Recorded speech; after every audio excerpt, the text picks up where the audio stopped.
అక్కడ కనిపించదు. సమాధానం అని పేరు, కానీ సమాధానం కొద్దుగా ఉంటుంది. శాంతి అని పేరు, కానీ శాంతి సంతోషం సమాధానం కనబడినటువంటి పరిస్థితి. మన పేరుకు తగినట్టుగా మన ఆత్మీయతలో కూడా మార్పు రావాలి.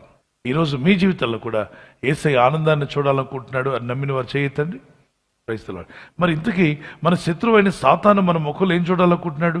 విచారమును, దుఃఖమును, తలబట్టుకొని కూర్చొని ఏడవడం, ఇటువంటివన్నీ వాడు చూడాలనుకుంటున్నాడు. వారి యుద్ధకు వెళ్లే కొలది మిమ్మల్ని ఏడిపిస్తాడు, దుఃఖపరుస్తాడు, ఏవేవో ఆశలు చూపిస్తాడు. నవ్వించినట్టు అంతా వారి నవ్వంతా కూడా మరి క్షణమాత్రం ఉండి ఎగిరిపోయేది, చితుకుల మంట లాంటిది.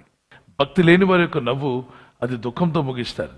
కానీ దేవుని యందు భయభక్తి గల వారి యొక్క ముఖాల్లో దేవుని యొక్క ఆనందము, సమాధానము, సంతోషము కొట్టొచ్చినట్టుగా కనిపిస్తుందట. కాబట్టి రోజు స్తుతించండి. ఒక వారం రోజులు టైం పెట్టుకోండి. కూర్చున్నా, లేచినా, నడిచినా స్తుతిస్తూ మీరు ఉండండి, ఆత్మలో వాక్యం ధ్యానిస్తూ. 7 days తర్వాత మీరు చూడండి, మీ డ్యూటీలో కానీ